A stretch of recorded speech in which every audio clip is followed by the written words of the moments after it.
hapon, isang mainit na kaso ang nabuksan. Sino ang sumunog ng kanin? At nakilalang 4 na suspect na may iba't ibang karakter. Isa sa inyo ang salarin. Para matulungang maghanap ng ebidensya, kailangan nilang dumaan sa mga fact-finding missions. Bakit? Wala. Parang I can see who's the suspect here. Ano yung dictionary ng utak ko? Wait. Ito.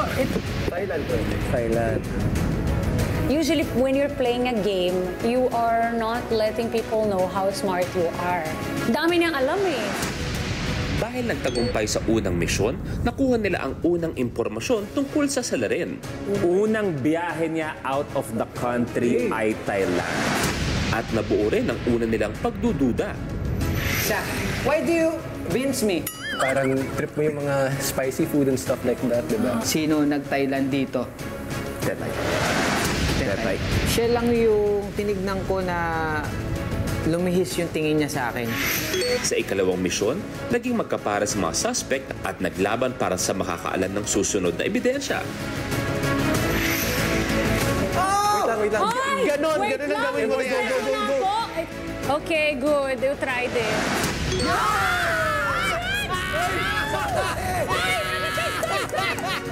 Totoo kayang nag-fail sila o may nanambotahe? Sa pagkakapanalo ni ng Empoy at Zach, nakuha nila ang sunod na ebidensya tungkol sa salarin. Ang pinakagusto niya ay patatas. At pinakaayaw naman niya ay durian. So, kayo ba plano niyong i-share sa inyong mga kasamahan kung ano yung clue na narinig niyo? Ngayong gabi, mas lalakas sa mga kutob at pagdududa. Hindi ako kumakain ng bagoong. Bakit? It smells weird. So ayaw mo yung durian? Masarap yung yung malamig na durian. Durian. Frozen. Uy! Naputol yung susi! Naputol yung Nakaka-intriga na part is nasira ni Zach, naputol niya yung isang susi doon na ewan ko ba kung bakit sa sobrang lakas ba niya, si Superman ba siya? Kung umupo ka dyan, sabi ko, Kung makapagbenta ka para kaklase kita nung high school ha. Oh, come on, Zach! nasira talaga. What? You just... Ano, you guys? Call my lawyer, please. Ito na ang panahon kung saan bibigyan niyo sa akin kung ano ang final hula ninyo. Kasali pa rin kayo sa pag-imbestiga, mga katropay. Kaya naman samahan si Special Agent Karina sa paghuli sa mga ebidensya. Ang mga katropay na may tamang hinala ay may chance pa rin mabigyan ng pabuya. 10 ang mabibigyan ng pabuyang 500 pesos. 5 ang may chance magkaroon ng 1,000 pesos. At kung mahuli mo ang salarin, maaari ikaw ang isa sa 2 mabibigyan ng pabuyang 2,500 pesos.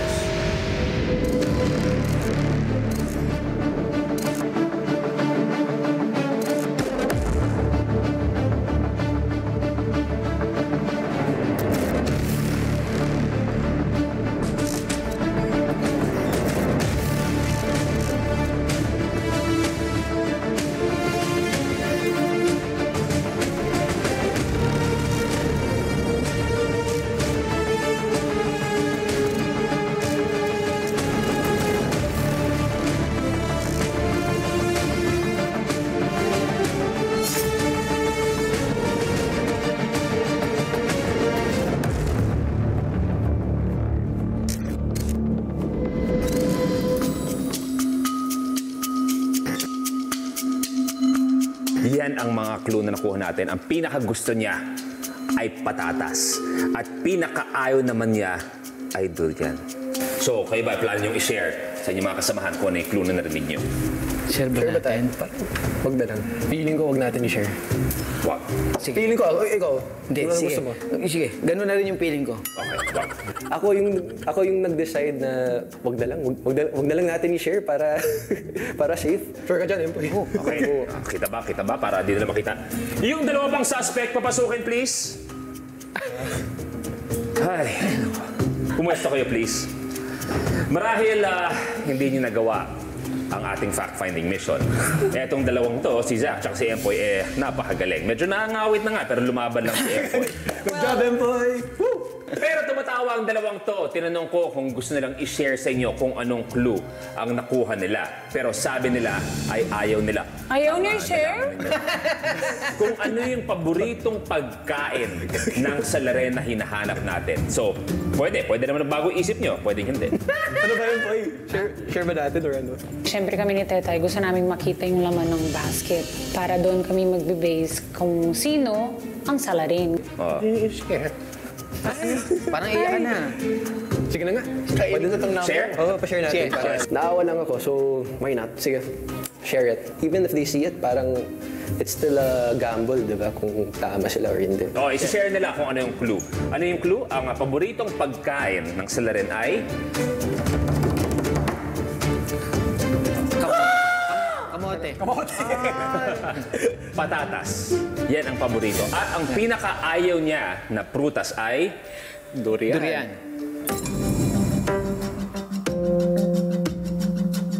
Yun ang clue tungkol sa ating salarin. Ako ba yun? Hindi ko chinichibog na prutas. Durian. So parang ba't ganito? Parang playtime. Maraming salamat po. But I'm always, guys. Always, tulong na yan. At malapit na natin malaman kung sino nga ba ang salarin. Abay, dapat alamin natin yan, Kuya Luis. Pero bago lahat, Tata, ikaw muna. Tingin mo, sino sa mga kasamaan mong salarin? So, ang inisip ko na lang, baka bukod sa akin, baka merong hindi din nakain ng durian.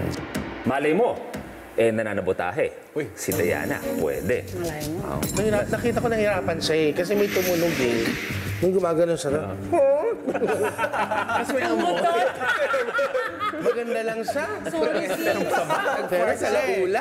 kasi kwento yun. So, Teta, para sa'yo, so far, baka nagbago na hinala mo. Si Empoy kumakain ng durian eh. Sinelas niya kinakain ni Empoy. Durian pa kaya. I stand firm. Zach, I'm really sorry. I'm gonna marry you after this. Okay, so si Zach pa rin. Zach, anong pakiramdam na para kay Tatay, ikaw pa rin ang salarin? Ako, honestly, okay lang. So, pero, for me, nag-iba na yung isip ko eh. Hindi na si Empoy eh. Hindi na po. Sino? Diana. This was a rough guess, ha? Kasi nung nakita ko yung patatas, I knew it was Diana eh. I really knew it was Diana. I think she's a French fry girl. I think she loves French fries. I think she loves anything potatoes. From what I know a lot of people na girls, they don't like durian. Yun, pero that was my assumption. I So, don't know. para sa'yo, ligtas na si Empoy, siya na ang salarin. Hindi pa rin. Feeling ko pa rin si Empoy eh. Pero at the same time, parang gumagano na yung utak ko. Paano mo na sa ano? Pang-bluff ko si Empoy. Again, nung game 2, I was already thinking of Diana. Pero parang I wanna throw them off a little bit. So sinabi ko, si Empoy. Parang nasa crossroads ako dito eh. Empoy, tsaka... Kayo magka-partner. Gusto ko malaman. Kasi tandaan nyo, kayo ang magka-partner. Ang kilikili ni Empoy ang nangawit para makuha ang clue samantalang siya ang gagawin mong suspect. How dare you! Magka-partner na kami ni Sak, tapos naghihinala pa siya sa akin. Nakapag-English nga ako kanina. Kahit magbuka akong durian, kinaya ko yun. Honestly, parang hindi ko yung type na ayaw mo yung durian eh. Parang gusto mo yung durian. Kahit ganito. I'm not saying it. Oh, yun lang yung sasabi ko. Ano to? Para sinabi mo kahit kakainin ko. So, sino na para sa'yo? Isa. Si Diana o si Empoy? Diana. Diana. Bakit ako? Ikaw naman yung Pero ito target. ako siya, Zach. Ni minsan, may gagawin pa tayong fact-finding, ni minsan hindi mo naisip na hindi kaya si Tetay din ang salarin. Kasi simulat sa pool, ikaw na eh. Ikaw na yung tinitira ni Tetay eh. Ikaw ba? Already? Di mo naisip na si Tetay ang salarin? Baka sa next game. Baka sa next tingnan game. natin. Diana, medyo napag-isipan ka na masama ni Zach. Ikaw, sino para sa'yo ang salarin? Kanina, feeling ko si Tetay. But then, akala ko naman din si Zach. And medyo tahimik siya pag, di ba? Nothing against you, Zach. You're very smart. I like you. Nothing wrong with you. It's just really talaga, siya ba kaya? Or at this point, I'm just very confused. Si Zach pa din. Si Zach pa din. Empoy, marahil... Kasi ito, masyadong halata kung ito yun eh. Yan. Empoy, para sa'yo, sino ang salarin? Para sa akin, si Tetay. Ang salarin. Kanina na naisip ko. Okay. I changed my mind. Okay. Sa tingin ko, si Sak. Dahil pinili niya ako. Na mukha akong durian. Yun lang. Yun lang. Babawi ka lang. Yun lang. Pwede rin naman lumipat sa kanya. Nagkakagulo eh. Sa kanila eh. Medyo napapansin ko nga na medyo wala kayong iisang kasagutan dahil nangyayari sa ibang mga kaso natin, kadalasan 2 out of 3 sa kanila, iisa lang ang tinuturo. Nakakaramdam sila kung sino nga ba ang salarin at kung sino man hindi. Malin nyo, etong pangatlong fact-finding mission natin, makatulong para malaman kung sino talaga ang talagang sumunog ng kanin. At ito ang kwento ng ating informant.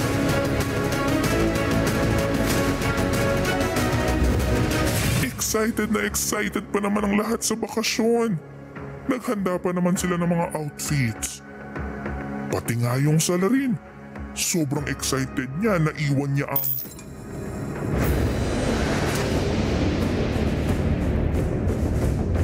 Naiwan niya ang... Yun ang hinahanap natin mula sa informant natin na ibibigay niya kung sakasakali man magawa ninyo ang ating fact-finding mission. At ito ang file ng mission natin. Sa scene of the crime, may isang lockbox na naglalaman ng importanteng ebidensya. Para mabuksan ito, kailangan mahanap ng isang suspect ang tamang susi kahalo ng maraming maling susi habang nagpapasahan ng bola ang 3 pang suspect gamit ang kickboard. Kailangan tuloy-tuloy lang sa pasahan dahil kapag naka-15 na bagsak na ang bola ay hindi na pwedeng buksan ang padlock. Meron kayong 10 minutes para mabuksan ang lock. Sino man ang salarin, last na to. Ibig sabihin, kung kailangan yung manabutahe, ngayon yung nagagawin yan para hindi malaman ang inyong identity. Good luck sa inyong 4. Pwede na kayo pumunta sa scene of the crime.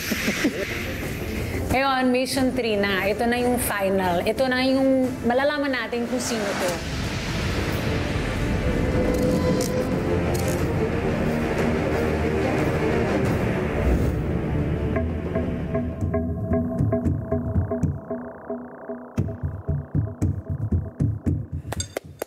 Ikaw kasi. Charing.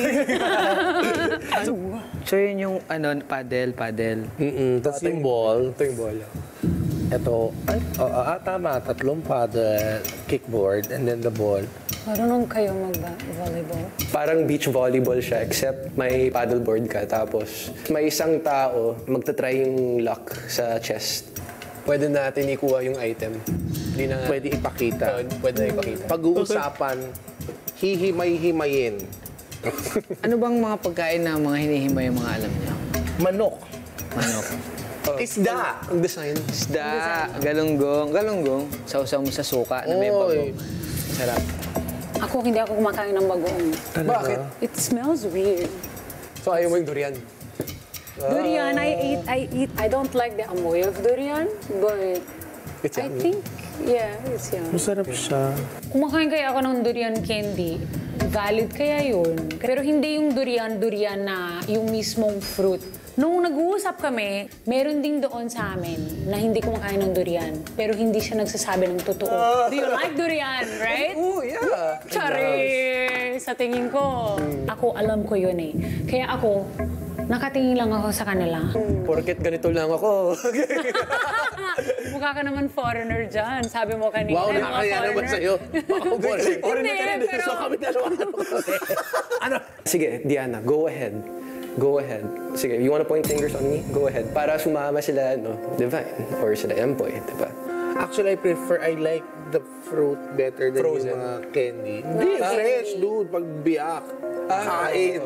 Ay, masarap Tapos yun sa ganun mo. Davao. Masarap yun yung durian. Candy durian. Masarap rin yun. Masarap yung yung malamig na durian. Durian. Frozen. Yan yung trip.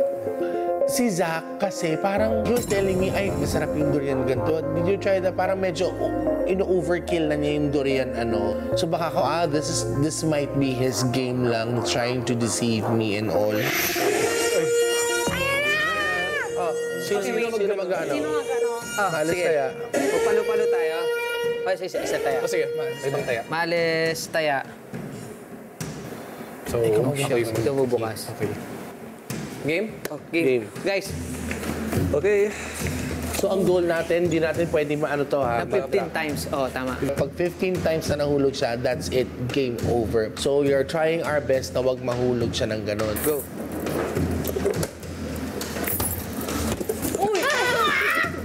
Taasan natin. Mali. Taasan natin. Ano Sorry. yun? Pag na-drop? Go lang. Sino nag-drop dito? Siya. So ikaw na mag Okay. Okay. Huwag niyong huhulog, ha? Ay, shit! Ay, shit! Sorry.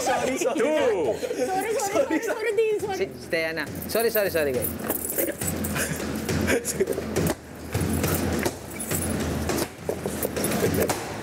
Ano? Three. Kasama siya?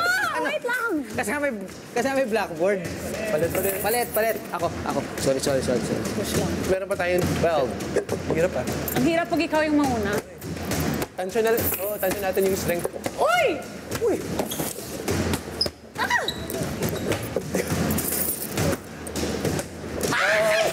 Four.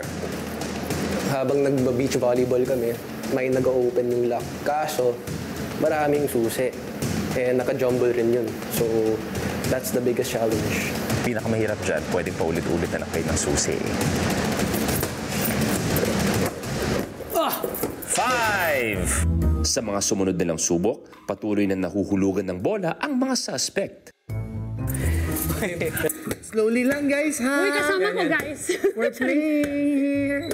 Kasi pag ang tendency, pag you hit the ball really hard, mas mabilis siya kahit hangin yun. Mas mabilis siyang lalapag. Kaya sinasabi ko sa kanila, guys, play slowly lang, yung palobo lang para medyo matagal, it'll buy us a little bit, more time just to open yung lock na yun. Wow, very good naman. Oy, slowly lang yan, hindi na nihuhulog yung ball, oh. Oy, hindi nila nihuhulog. Oy, very good. Slowly lang yan. Ay, sus. Very good naman. Slowly, sabi mo. Nagkamali tuloy ako. And last 4. Shucks, last 4 na Ako yung guys. nag-ano. Okay. Oy, sorry po. It's okay. Nakapokus talaga ako dun sa yung turn ko na ako na yung magbubukas. Kasi gusto ko talagang buksan kung ano laman nun. Kasi sigurado ako na ako'y inosente.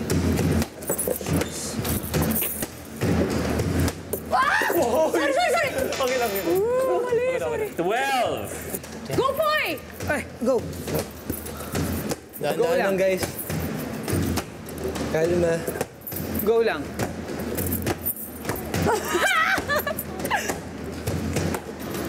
Pwede to tayo. Dada lang. Compete sa isang Go lang! Dada lang! No! Uy! Naputol yung susi! Naputol na sa Nakaka-intriga na part is, nasira ni Zach, naputol niya yung isang susi doon na, ewan ko ba kung bakit, sa sobrang lakas ba niya, si Superman ba siya? Nasira niya, so Zach, siya yun. Kaya medyo bad yun.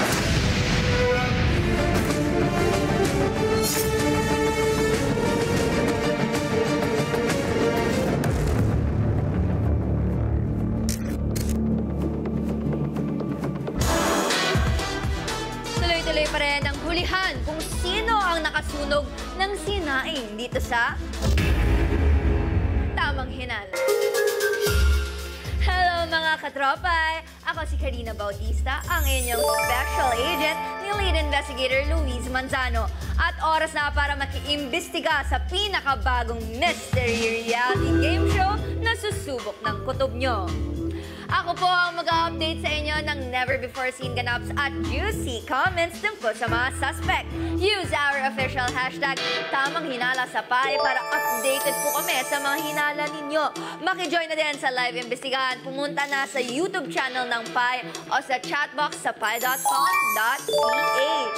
Kung bago ka pa lang at first time mong mag-imbestiga, ito na ang pagkakataon mong magkaroon ng dagdag na pera! Dahil bilang reward sa mga tamang hinala skills nyo, 10 ang may pabuyang 500 pesos. 5 ang may reward na 1,000 pesos. At 2 ang may reward na 2,500 pesos. Pumunta na sa pi.com.ph, mag-register at kumplituhin ang profile.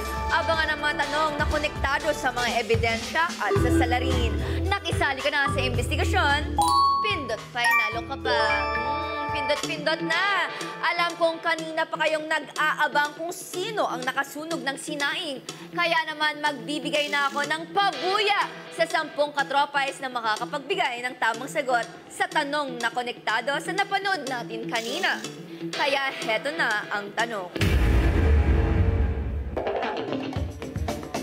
Sa pangatlong fact-finding mission. Sino ang nakaputol ng susi?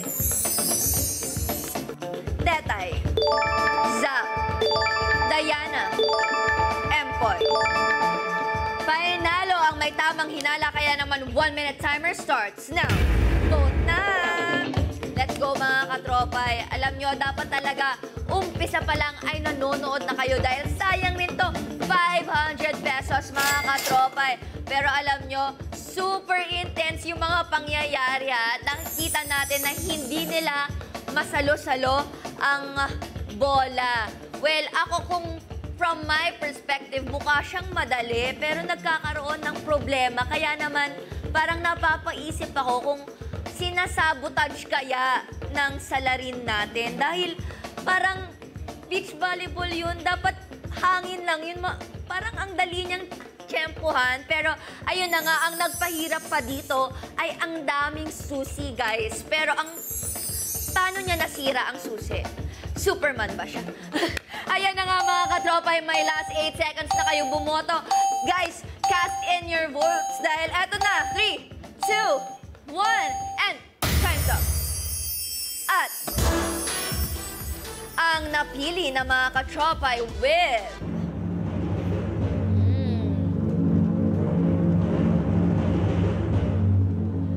ano kaya ang percentage nyo mga katropay? With 92% I see Zack. Ayan. At ang tamang sagot po natin mga katropay I see Zack. Oo. Nanonood ang ating mga katropay. I like it. I love it. It's giving me energy. Sa mga nakahula ng tamang sagot, pindutin ng yes para makasali sa raffle. 10 ang mapipili via randomizer mula sa lahat ng nakapagbigay ng tamang sagot.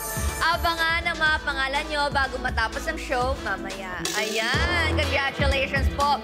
Kung first time mong sumali dito sa Tamang Hinala at hindi ka nakasagot ng tama sa unang tanong, nako, huwag kang mag-alala mga katropay dahil may 2 chance pa para makakuha ng pabuya.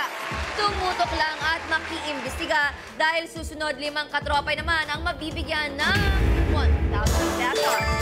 Magbabalik pa ang Tamang Hinala.